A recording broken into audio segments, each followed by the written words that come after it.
Coach Corey Wayne, and this is my video coaching newsletter. And the topic of today's newsletter is going to be why you must be who you are. One of my teachers said many years ago, he said, you must be who you are. What you should be is not important. And I found that to be pretty good advice, because what I realized, like when I was younger, I think all of us do this. We all take on our parents' limiting beliefs, their fears, their weird idiosyncrasies, their hang-ups, whatever it happens to be, and we basically spend the rest of our lives trying to overcome the limiting beliefs and fears that we take on from our parents and our family.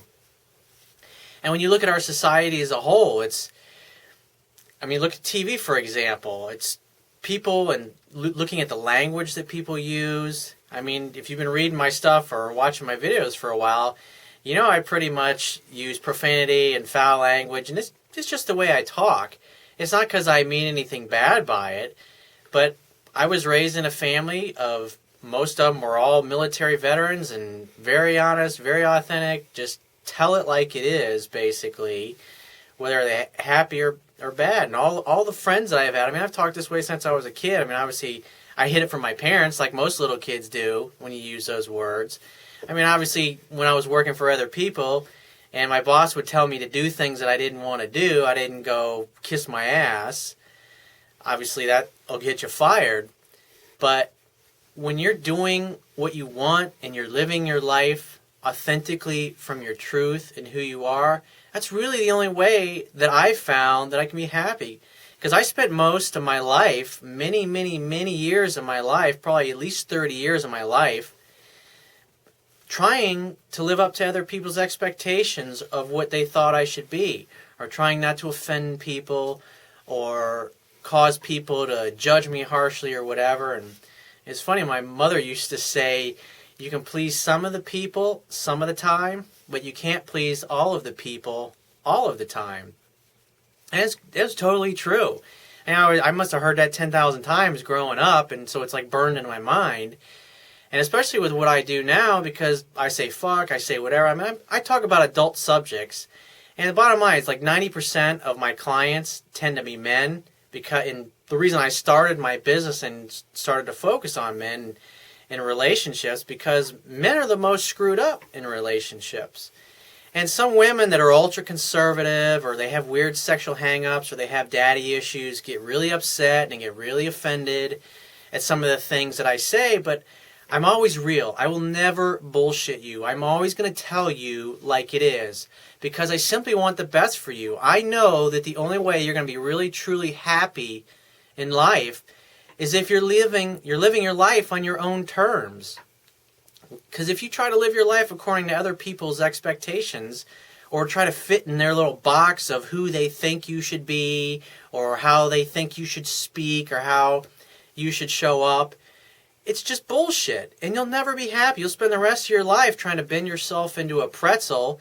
And no matter how much you bend yourself into a pretzel with one person or one group of people, the next group of people is not going to like that or not going to accept it. And so the best way to go about living and being in life is showing up as yourself. And I got to warn you, it's a double-edged sword. When you start speaking from your heart and living authentically, going after the dreams you want in life, people that are you got to be prepared that your friends, your family, your girlfriends, if you're a woman, your boyfriends, they may leave you. Your business partners may decide they don't want to be in business with you any longer. Or people that you thought were your really close friends just say, I don't know who you are anymore. And they don't want to be around you, and that's fine. The quality of your life is in direct proportion to the quality of the people that you consistently spend your time with. And so if you got dreams and you got really audacious goals like I do, but yet your life is filled with people who are always trying to get you to live and act and think from the way they think you should be, then you may have to deal with family members saying, screw you, I don't want to talk to you, I don't want to have a relationship with you anymore, or whatever. That's their choice. You've got to let go of giving a damn whether people think about you. And I'll give an example. I've got a guy who's a good friend of mine. He's a great guy, But the thing is that when he and I are together, he's one way with me. When he's with his children or his grandchildren, he's another. When he's with his wife, he's yet a different person. And when he's together with his church congregation, who's very super, ultra-conservative, Southern Baptist, Bible-toting, Bible Nazi kind of way of looking at the world, he shows up as Mr. Prim and Proper and presents this image that is not how they really were. And when I look at him, because he's a lot older than I am, and he has a lot more life experience, he's been with his wife for several decades, and it's funny, when he met his wife, she was 18, and he was 20 years older than she was. And at the time, he was in a band, he was broke, he had a piece of shit car, and she had an ultra-conservative Bible Nazi father he was just an asshole. And until the day he died, he totally hated my friend, never accepted him, and just was a prick to him pretty much his whole life. And so what's kind of funny is that when he had kids with his wife, that basically this was in the 60s, and so back in the 60s, they were doing all kinds of drugs, dropping acid, smoking weed, horse tranquilizers, every kind of pill you could think of, cocaine, excessive drinking. He was a musician, and so he was traveling around and partying and living the lifestyle. But when they had kids, his wife wanted to present this ultra-conservative image of who they were, and so they completely cut out all of their hedonism, so to speak, at least as far as she knew. And, keep in mind, they've been married for several decades, and they've had several children and raised their children, and even to this day, they present this image of who they are to their kids, even though their kids are all grown up, and they don't know about all the things that they did in the 60s and how much trouble that they got into. And what to me is sad about that is that as far as he's mellowed out in his older age, but when he was younger, and even to this day, he still tries to shame and force his children to do and act the way he thinks that they should act, which is not how he acts. It's not how he's ever acted. And this particular friend, he's worked in jobs most of his life that he's hated. And so he spent the majority of his life lying to himself, lying to his wife, lying to his family, and never really living up to his full potential. He's never followed the dreams that are in his heart and done the things that he really wanted to do. He's basically spent his life trying to live his life according to other people's expectations. And this has made him incredibly mad and angry at times and resentful of other people. And sometimes he explodes or he blows up or he tries to use physical violence or the threat of physical violence to get his business partners to do what he wanted them to do, or his kids. And, when he was younger, he got himself arrested a bunch of different times just for stupid shit. And the funny thing is, to me, I find this comical, is that now that his kids are all grown, his daughters have pretty much turned out okay, but some of his sons have kind of gone off the rails a little bit, and they're just as wild and as crazy and as out of control as he was when they were his age. They've been in and out, they've gotten arrested, not for going and stealing things or robbing banks, but just for stupid, idiotic things, drinking too much or being belligerent or whatever. And so they're making the same mistakes that they made, and all this time, decades later, his wife thinks, he's Mr. Prim and Proper and doesn't do anything wrong. And a couple times a month, he rolls a big fat joint and he gets high, and she has no idea. His kids have no idea. They have no idea that either one of them ever did any of this stuff. But, he's a great guy. He's an awesome person to be around. But he's never lived up to his full potential or become what he was truly capable of, because he's so busy wearing all these different masks and trying to show up and be what he thought other people wanted him to be so they would accept him and love him. And he's made himself miserable for the majority of his life, and I find that incredibly sad.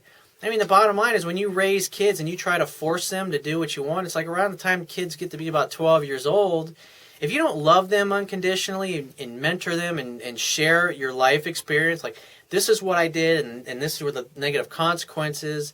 And I mean, all you can really do by the time your kids get to be that old is advise them. If you want to maintain an open, close relationship, communication-wise, then you're going to have to advise your kids and share all of the fuck-ups and mistakes that you made.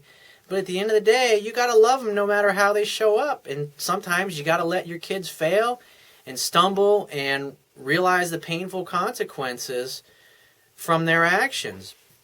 But when you start trying to force your children or shame your children, if you got kids, into doing the things that you think they should or acting a certain way, when they hit to be 11, 12 years old, they're going to start rebelling and just they're going to hide it from you and deceive it, and you'll never have a good relationship with your kids. I mean, my parents were that way. They were always, my father was very physically abusive, and his father was very physically abusive before that. And it was funny, he always used to say, my father used to bounce me off the walls.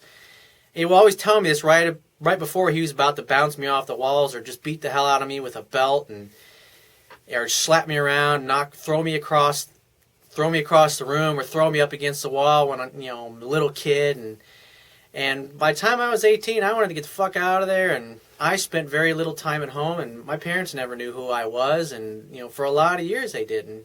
My mother has since passed away, but today I have a good relationship with my father, but for most of my life I didn't have a relationship with him just because he didn't accept who I was and didn't allow me to be me. And he's mellowed out, and like I said, I love my dad. I have a great relationship with him now, and he's an awesome guy. It's just, we're all doing the best we can with where we're at in life. And so if you want to be really truly happy in life, you're going to have to be who you are. If you like to use nasty language, obviously you can't use it all the time in every situation.